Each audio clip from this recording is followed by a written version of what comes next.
네, 발표를 시작하도록 하겠습니다.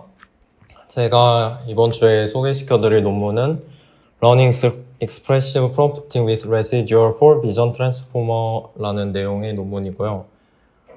기존 이제 비전 트랜스포머 모델에서 프롬프트 기법을 사용하는데 좀 VPT와 다르게 어떤 레시듀얼한 어떤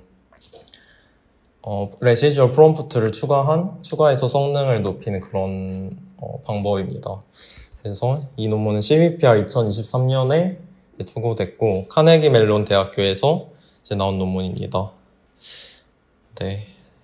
목차는 다음과 같이 인트로덕션에서 등장 배경과 릴레이티드 워크에 대해 설명드리고 이제 논문 순으로 진행하도록 하겠습니다. 네, 먼저 저자는 일저자분을 이제 가져왔는데 저자는 이제 컴퓨터 비전 머신러닝이 이제 관심 분야로 굉장히 이쪽 분야에서 다양한 논문을 쓰셨는데 네, 이번 그 비전 프롬프트 관련된 논문이 이번이 처음으로 이제 기존에는 어떤 퓨샷 클래시피케이션, 어떤 IoT에서의 어떤 딥러닝 방법에 대해서 연구를 하셨고 이런 본 논문에서도 이런 퓨샷 세그멘테이션에 대한 그 익스페리먼트가 등장하게 됩니다. 네.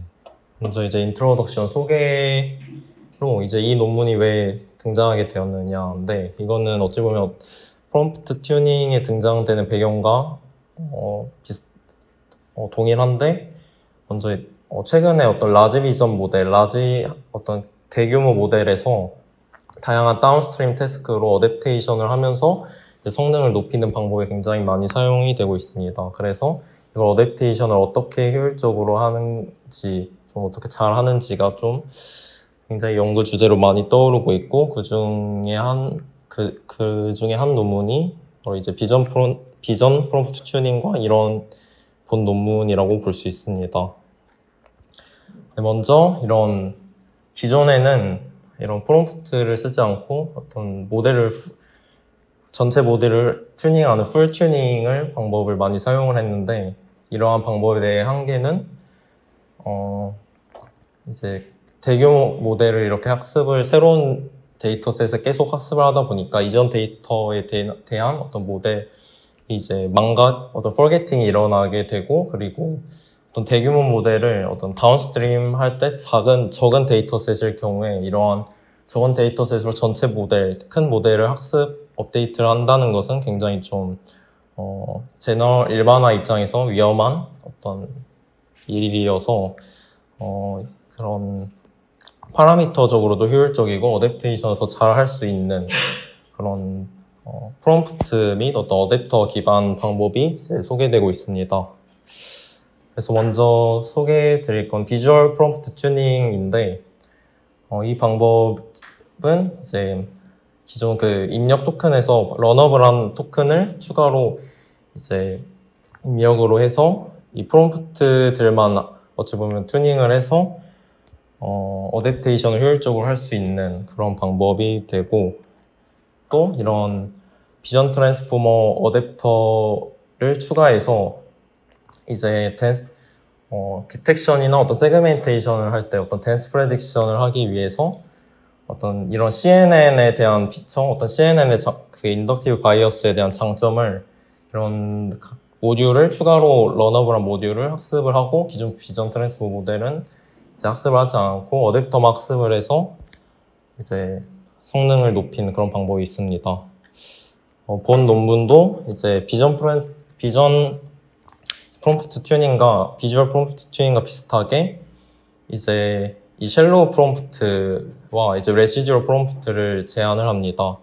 이 쉘로우 프롬프트는 사실 그 VPT에서 이제 인풋으로 입력을 받는 것과 똑같고 다만 이제 이 LGA 그 레이어에서 전부 이제 러너블한 토큰으로 들어가지 않고 이제 그 VPT에서 여기서도 쉘로우랑 딥으로 나뉘어지는데 이런 쉘로우 개념으로 이제 프롬프트가 입력으로 들어가고 각 레이어의 컴퓨테이션마다 어떤 특정 컴퓨테이션에서 어떤 학습을 해서 그 피처 값을 그 델타, 학습된 델타로 수정을 하는, 각 레이어 수정을 해서, 최적의 어떤 컨텍스트를, 어떤 그 리프레젠테이션을 찾는 그런, 과정을 이제 레시듀얼 프롬프트라고 합니다. 그래서 이거에 대해 좀 더 자세하게 설명을 하겠습니다.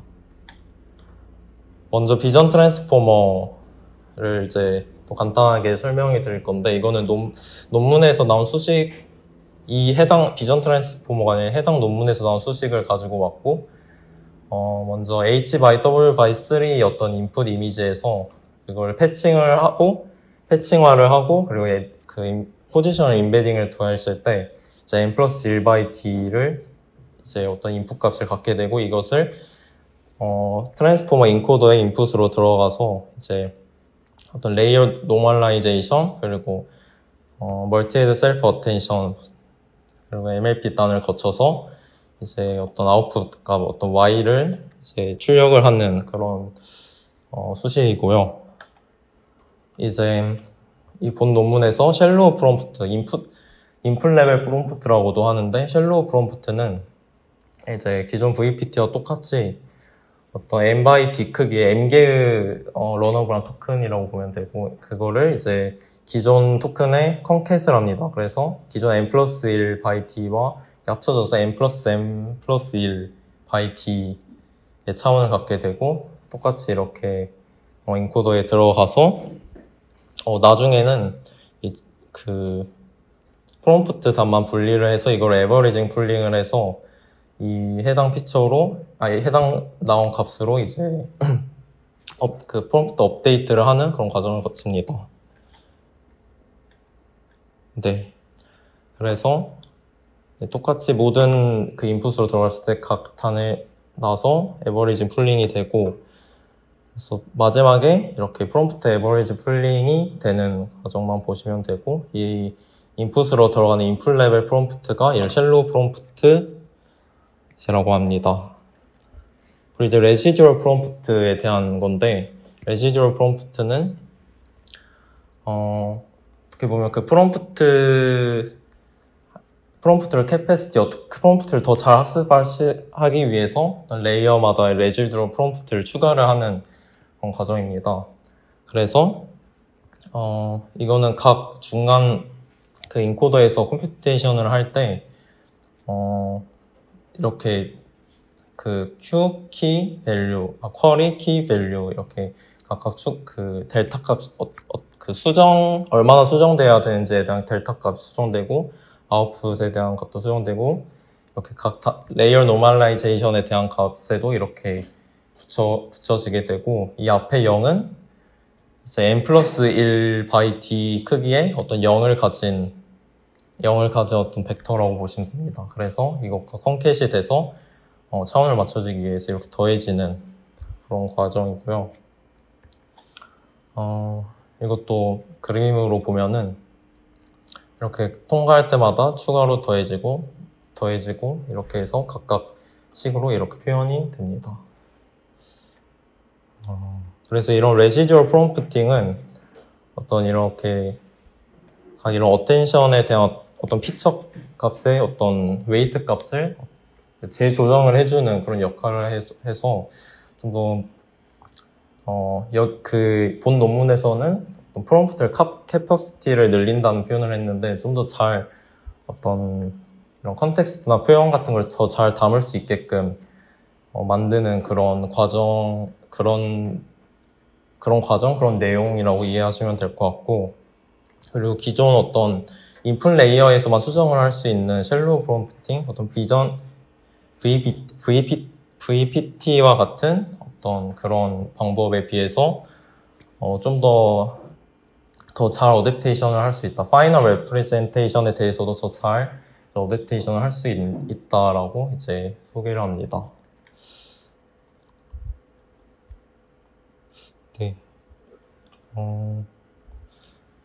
네, 그래서 이 방법은 기존 VPT 방법보다 파라미터 관점에서도 좀 더 효율적인데, 이거는 이제 어떤 어텐션 매트릭스를 계산을 하고 그걸 업데이트할 필요가 없고, 그냥 아까 m 플러스 m by d짜리의 어떤 이런 델타에 해당되는 웨이트 값만 업데이트를 하면 되기 때문에 기존 계산 복답표 5d 제곱에서 5d로 이제 k개의 5d로 이제 좀 더 파라미터적으로도 효율적인 그런 방법입니다. 그래서 이거는 이제 프롬프트는 어떻게 학습이 되나에 대한 내용이고, 이게 다운스트림 태스크로 이제 클래시피케이션과 세그멘테이션이 나뉘어지는데, 먼저 클래시피케이션은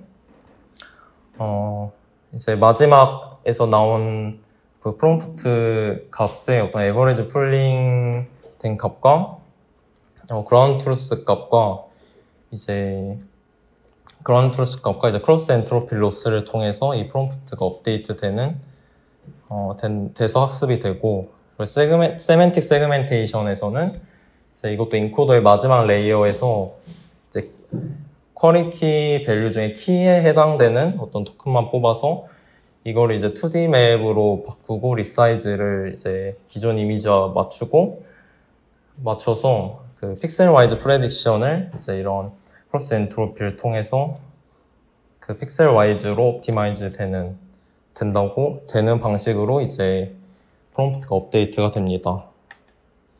네, 먼저 실험 데이터셋은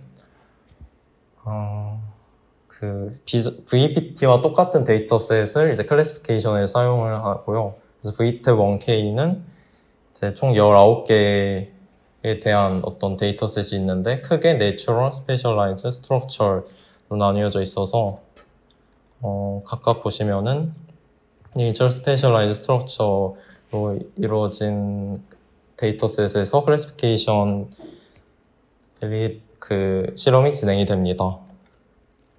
이것도 FGVC 데이터셋도 똑같이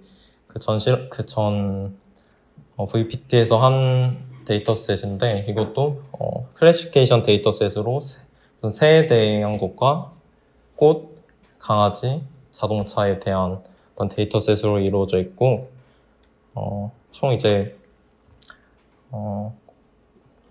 트레인과 테스트 데이터셋을 90대 10으로 이제 나눠서 진행이 됩니다. 그리고 이제 퓨샷 세그멘테이션이 진행이 되는데, 이거는 파스칼 VOC 2012에서 제공하는 파스칼 5i 데이터셋을 사용합니다. 그래서 이거를 4개의 폴드로 나누어서 어떤 크로스 밸리데이시 진행되는 것으로 이제 평가가 진행됩니다. 네. 먼저 VTab 1K에 대한 결과인데, VPT와 이제 본 논문을 비교를 했을 때 거의 대부분 데이터셋에서 더 성능이 더 좋은 것을 볼 수 있고요. 그리고 이제 퓨샷 세그멘테이션에 대한 내용인데, 이제 덴스하게 어노테이티드 된 데이터셋으로 학습을 하지 않아도 이런 다른 덴스 프레딕션 된 모델보다 일부는 더 좋은 성능을 나타내고 있는 그런 모습을 보이고 있습니다. 그래서 이제 에블레이션 스터디인데, 이 내용은 이제 어느 정도 레이어까지 그 레시듀얼 프롬프트를 추가했냐에 대한 건데, 이렇게 좀 더 많이 추가할수록 더 성능은 이렇게 비례해서 증가를 하고 있고, 그리고 이제 어떤 컴퓨테이션 연산에 이제 레시듀얼 프롬프트를 추가를 했냐에 대한 거고, 여기서 ln, 프로젝션, 쿼리키 밸류에 대한 거는 어텐션에 해당되는 이 세 개를 합친 것이 어텐션에 해당이 되고, 본 논문에서 사용하는 방법이 이 HT에 대한 건데, 여기에 대한 그 성능이 가장 높음을 알 수 있습니다. 그래서 이런 쿼리키 밸류에 추가하는 거, 그리고 레이어 노멀레이션에서 추가하는 거, 그리고 이제 프로젝션에서 추가되는 이런 레시듀얼 타입이 이렇게 정의되어 있고, 이게 뒤에 MLP 붙여져 있는 거는 그 인코드에서 MLP에 해당하는 컴퓨테이션 어떤 연산일 때 이제 그 추가했을 때 결과라고 이제 보시면 됩니다. 그래서 최종적으로 이 방법대로 이제 레시듀얼 프롬프트를 추가했다라고 이제 소개하고 있고, 이것도 이제 VPT와 비교를 했을 때 어떻게 보면 더 적은 프롬프트에서도 기존 VPT보다 더 잘 된다는 것을 이제 보여주고 있습니다. 그래서 이제 결론인데, 이제 본 저자들은 여기서 이제 레시듀얼 프롬프팅이라는 새로운 기술을 이제 제안을 해서 이제 다양한 다운스트림 태스크에서 이제 성능이 좋았고, VPT 성능을 다수 벤치마크에서 뛰어넘었다라는 어떤 내용이고, 그리고 뭐 클래시피케이션뿐만 아니라 어떤 세그멘테이션에 적용을 했고, 기존 방법보다 파라미터적으로 효율적이다라고 이제 강조를 하며 본 논문이 끝이 납니다. 네, 이상으로 발표를 마치겠습니다.